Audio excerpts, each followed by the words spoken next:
Welcome to Make Your Remarkable, the podcast where banking meets inspiration. Here, we share stories that spark new ideas, open doors, and remind us what's possible when passion meets purpose. Each week, you'll hear from remarkable guests, leaders, dreamers, doers, and difference makers, who bring fresh perspectives on leadership and culture, community connections, and the path to financial success.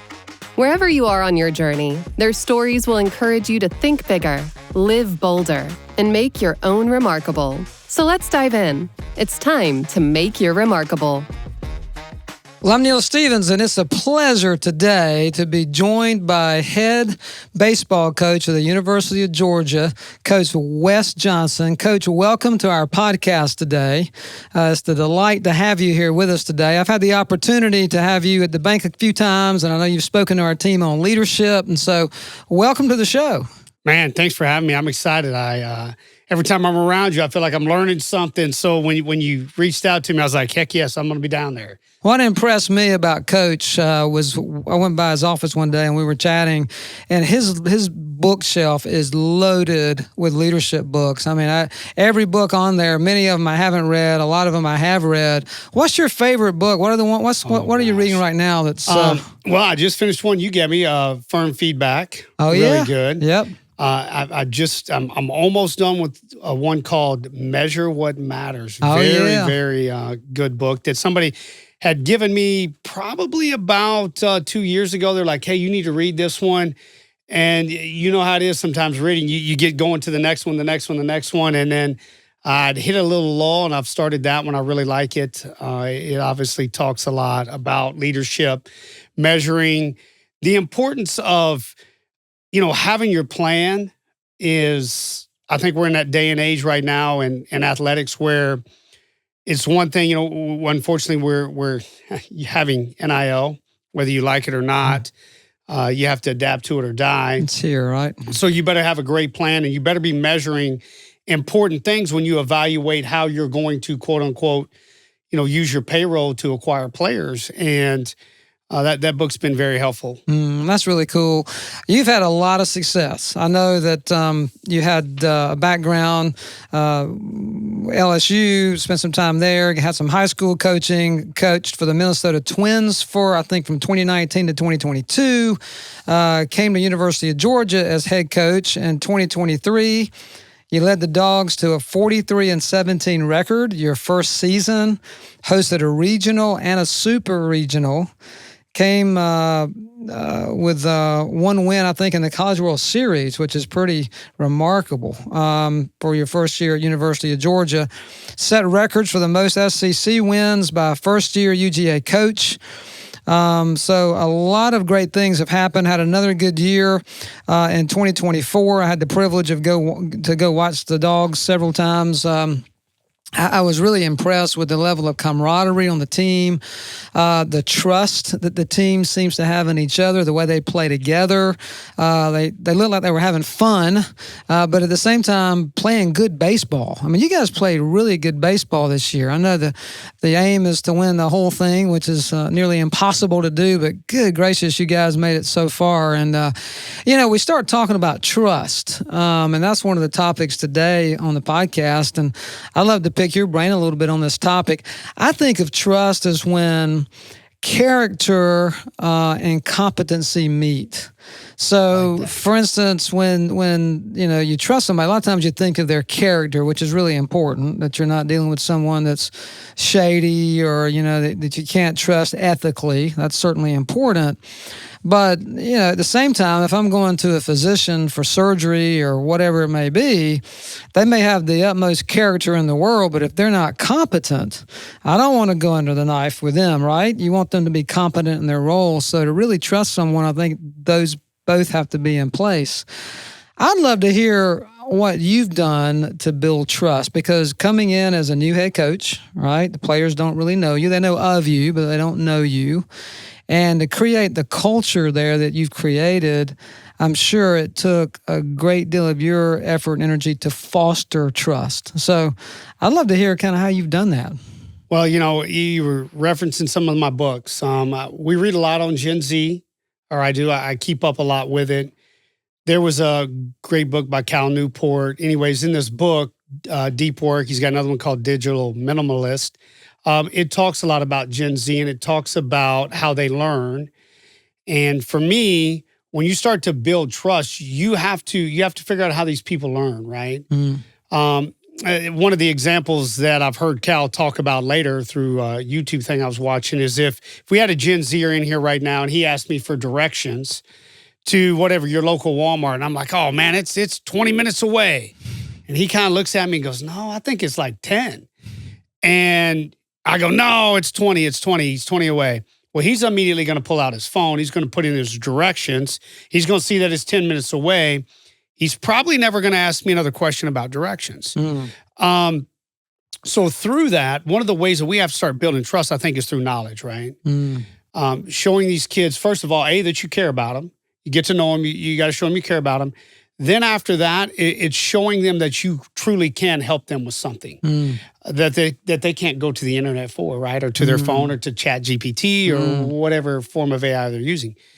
So then from there, I think this is big. I think trust is built in today's world after you get through those initial barriers through feedback.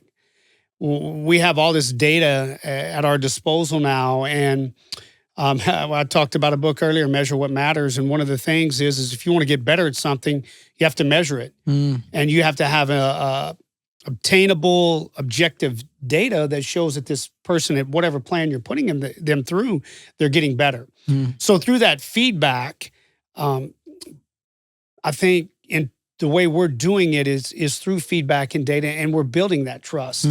You're building that culture. I think culture is another. I don't want to get off topic here, but I think I get asked a lot of questions about culture because we, with the way our sport's working now, the transfer portal is very big. You're turning over players at a high rate. So these young men aren't in your program for 3 or 4 years. And how are you creating culture in such a fast-paced, you've got a lot of players, for a 10 to 12-month period. Right. That trust piece starts there. Yeah.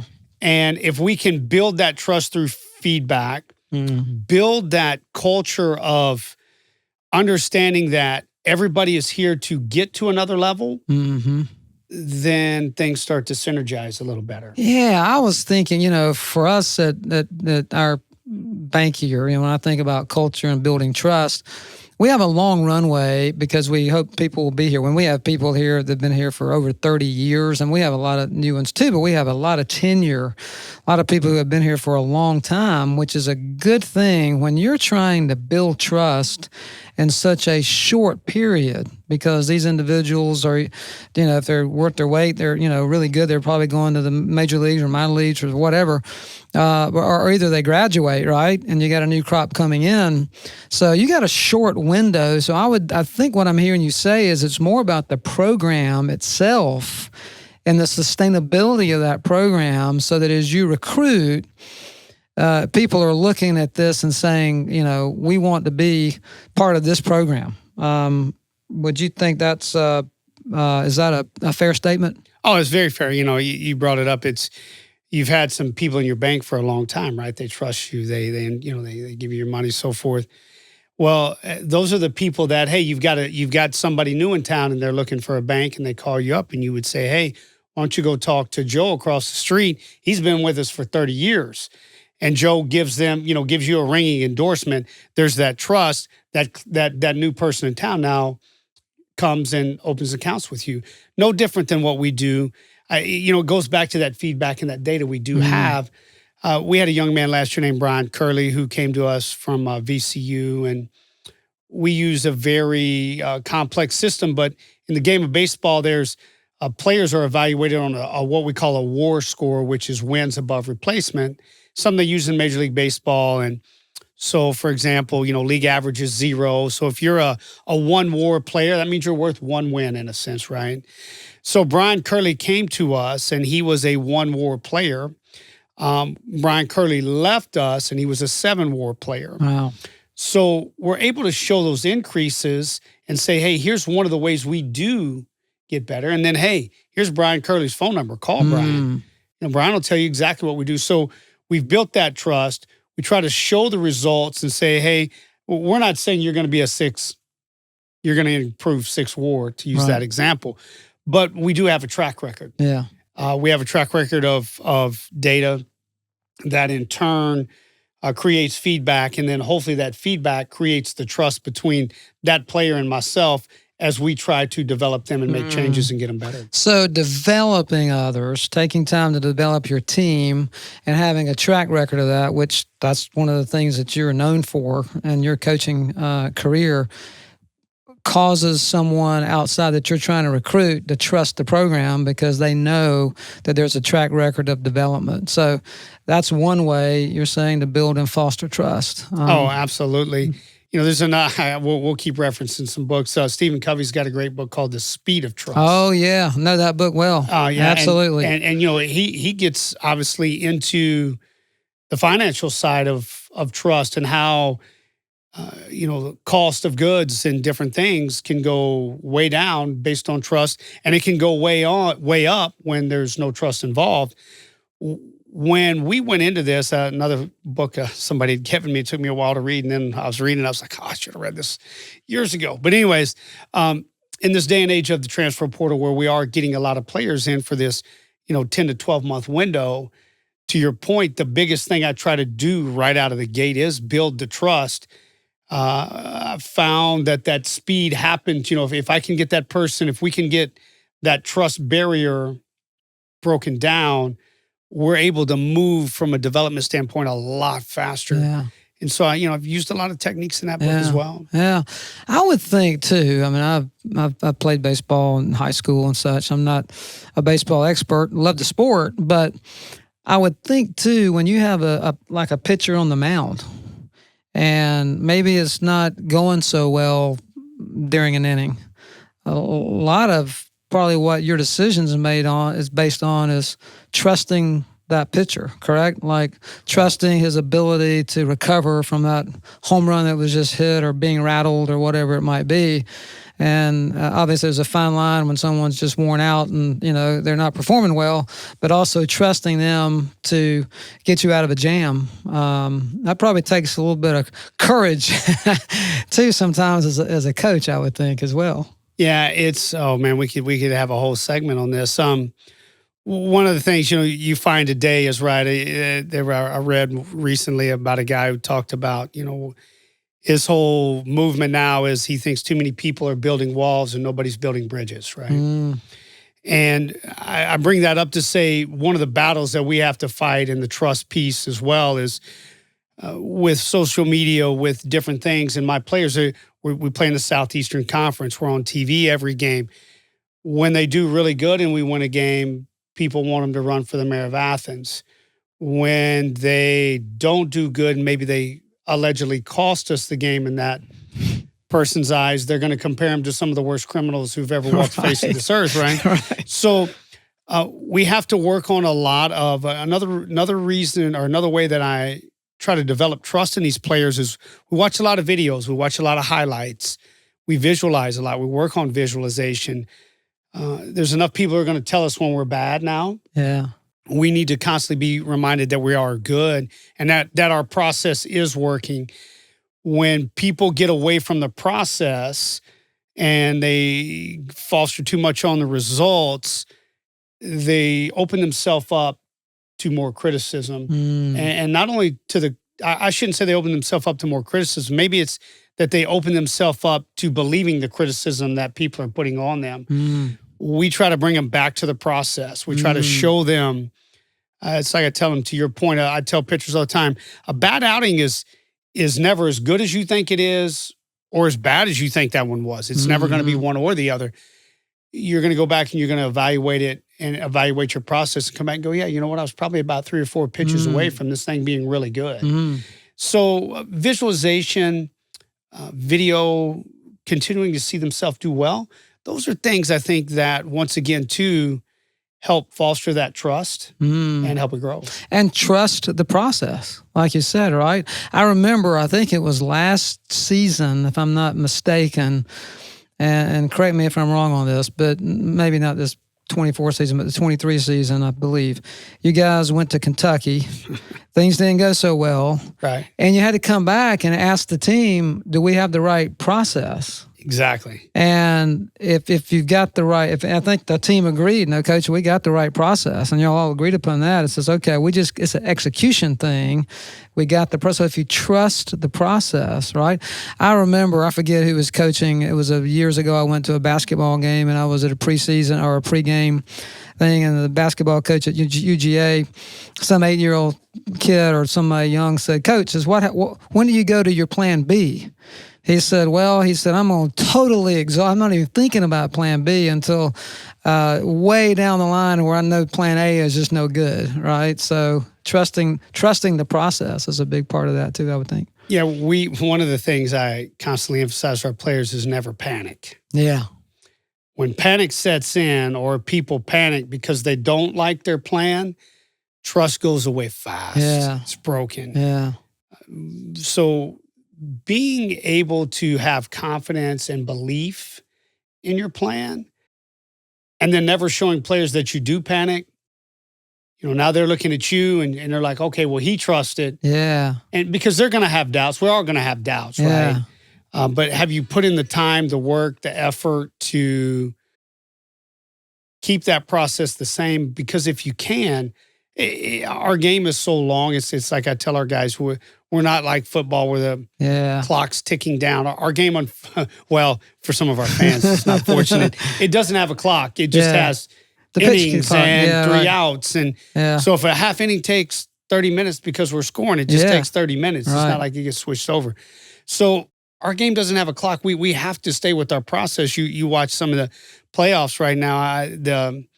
Last night there was a game going and the Seattle Mariners are up 2-0. You're thinking they've got this thing. Then Detroit scores in the 8th to tie it up. And now, what's going on? You can either hit the panic button or you can just keep playing. Obviously, Seattle kept playing, got another run in the 8th and ended up winning the game. But it's a long game. Yeah. And the teams who don't panic and who trust and believe in their process are typically the teams who are going to come out and have a successful year. Yeah, and I would think you as a coach, the players are looking at you, making sure you're not panicking too. Probably watching body language. And I know when I'm on a flight and I see the flight attendants, if I see them getting nervous, I'm starting to get nervous. But if I see them calm, it gives me the assurance that don't panic here. So let me ask you this. So you've coached for a number of years. You've coached from the high school level all the way to the major leagues, doing a phenomenal job here at Georgia. There has to have been a time where you've had two team members, or maybe more, but at least two, who they may be on the field together. They have conflict. Maybe they don't trust each other in some fashion.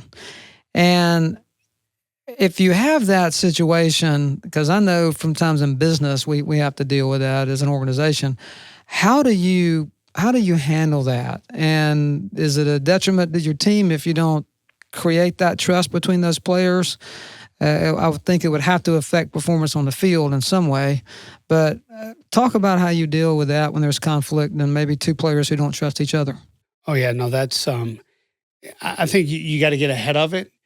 You look at our. I'll talk about our current team. We have 28 new players this year, 28 new players, and we have them from just about every, region of the U.S. And we have one young man from the Dominican who recently had moved to him and his family in his high school years had moved to New York. And, so he's really still, getting used to the States. So, but we've got them from all the way from New York to Miami to California we've got them everywhere, Wisconsin. You bring them in from all over. So, we constantly talk to them about, hey, you're not going to like everybody in this room. You're bringing in cultures and lifestyles and beliefs from all different parts of the world. We have to understand, though, that we are all working towards one common goal. So we deal with teammates who don't get along. I'm just one of the guys I address in a meeting. I come in and we don't try to camouflage it or anything of that nature. I bring them in. I bring them both in, and what do we still believe in the common goal? Mm-hmm. Do we understand that you two players are not helping the common goal, that you are actually hurting the other teammates from achieving this. What do we need to do? You know, I almost put the onus back on them. How are we going to make this work? How can we get you to, hey, I get it. Friday night's going to roll around. You're not going to go hang out together. Right. Fine. I'm not going to be best friends. Not. Yeah. Hey, once we leave this dugout, if he's broke down on the side of the road, you're driving past him. I got it. Check.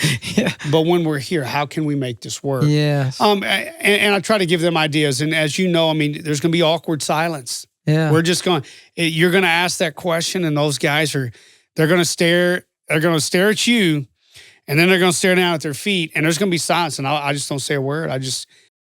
I make them talk. Yeah. And eventually we come to some common ground. And then, as you know this in leadership, because you're phenomenal at it, is once you get the boundaries, once it's their idea, once they come up with those boundaries that y'all agree on, my job, it doesn't become easy because you say, is now I'm just going to hold you accountable to those boundaries. Yeah. And once that accountability happens, and everybody's on the same page, we'll get back to that where we talked about earlier, trust. Now the trust between both sides. Okay. Because I think sometimes what happens when you have those is, one player is feeling, one or both are feeling that there's not trust. Like, why aren't you on my side? Why aren't you on my side? Why doesn't he see things? Y'all should be seeing things my way. And we have to come back and bring that back together and say, no, it's for the common good of whatever, you're working towards. Right. And, but once we set that accountability and set those boundaries, we're going to hold you to that. Yep. And then, it hasn't come to this for me in a couple of years, but if we can't get inside those boundaries, then we're just going to have to move on from it. There's a standard for sure. So, Coach Wes Johnson, University of Georgia, head baseball coach on the Make You Remarkable podcast here at Oconee State Bank. Tell us a little bit about your story. I referenced a little bit of it earlier, but talk about a little of your history, your story, in your own words, how you got here to Georgia, and then what you're doing to make your mark in the lives of others out there. So, oh man, story. Obviously, just grew up playing sports. Was a multi-sport guy. Back then that's what we did. You played it all. Did really. Obviously, when I got into high school, it was more football, baseball. Left there, went to college. Obviously, played college baseball. I did not play professional baseball. I didn't get the opportunity. It wasn't that I didn't want to. I just wasn't good enough. How many, by the way, I cut you off with that, but how many make it to the major leagues? Oh, it's a small percent. We would have to give you a couple different numbers because you have, if you just look at all baseball players, if you look at just the U.S., just because you have so many Latin players or some players from different countries now, players from Japan are coming in. So if you look at the U.S. population, you get about 2%. Wow. So most of your players that you have will be doing something else professionally besides playing Major League Baseball. Major League Baseball. Yeah, that's tough. Anyway, continue with your... So played in college, had a good career, enjoyed it, learned a lot, had, you talk about people who impact you. My college coach really impacted me. My high school football coach was obviously big for me too. My dad coached me. He was, obviously, my dad was huge in my life. Those are the people who kind of got me to that point. Once I got into coaching, man, you just, I was that guy I always wanted to win, right? And coached high school baseball, did that for quite a while. Did that till 2006, 7 was my last year. Started in college, started at a small Division I University of Central Arkansas. I've always been that guy. I never really chased a job, so to speak. Just was always told, put your head down, go to work, and if you're good, people will, they'll notice. They'll notice. That's where I've been and how I've gotten to where I've gotten. But I think it's this. I think if I would tell, because I get asked, how did I get here, whatever. I think one thing that my dad and some of my other people who have influenced my life early in my 20s and stuff, you can't be afraid to take a chance on something that you think is right, no matter what the popular people think, so to speak, or the the majority think. I can remember when we started throwing weighted balls in 2003. Way back then, we were doing a bunch of different non-conventional pitching stuff at the time, and people looked at me and said I was crazy, and I didn't know what I was doing, and I was going to get people hurt, and all of the criticism that I took, running through that wall, so to speak, and I just kept looking at them. I go, no, I know it's right. Mm-hmm. And, if I would have listened to those people, I wouldn't have been here. But, when you're convicted about something and you research and you study it and you break it down and you're there, people shouldn't affect what you think or how you go to work every day. And so I think those people, I look back on guys. I worked for a guy at Dallas Baptist, Dan Hefner. Dan's been very instrumental in my life. And Dan got to where he was in a lot of the same ways where people were like, no, you can't teach hitting that way. And he did, and he's been extremely successful. So those people really affected me. And you have to learn. We talk about books, and a lot of people give me a hard time, but I mean, I don't know any other way. You have to wake up and learn. You have to wake up every day, read. I think it's so easy now for people to get on social media of some kind and read a snippet. It's like, man, there's so much more to that. Yes. And that's not learning. What I hope to leave an impact on players of, they understand hard work. They understand a growth mindset like we're talking about. They see, I try to lead not only vocally, but by example. I played and have coached with a couple of really special people where I think humility was at the top of their list. Because I'm the head coach doesn't mean I can't pick up trash. Just because I'm the head coach doesn't mean I can't go fill the water coolers. I mean, I do it all still to this day. Not to go, oh, look at him. It's just like, no, if somebody needs help, I'm going to jump in and help, right? I mean, that's what leaders do. And then I think it's, if I'm doing that, my players can't ever look at me and say, well, he's asking me to do something that he would never do, right? So I never want my players to be able to say that. So I hope they'll take a piece from me of a growth mindset that you should constantly be learning. Hard work and preparation still matter. And then just the piece of humility that you're never bigger than the person next to you. They're a human being. They have a family. They have mouths to feed. They have, whatever. We could go through all the different scenarios, and you need to help those people too, no matter how big you think you are. Well, and I think too, that not every player will go to Major League Baseball for sure. Very few of them will, but they will go into the workforce. They will go into sales or whatever it might be.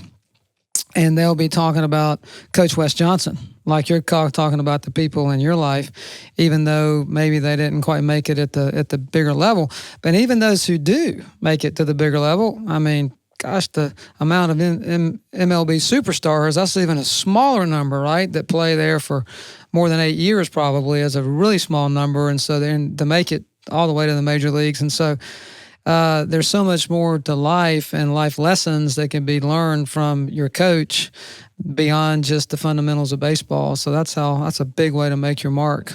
Really impressive that you're focusing on that. And to your point, it's, even when I was coaching in Major League Baseball, you're talking, I think everybody they see the Shohei Ohtanis, the Bryce Harpers, the Mike Trouts who have signed $300 million contracts.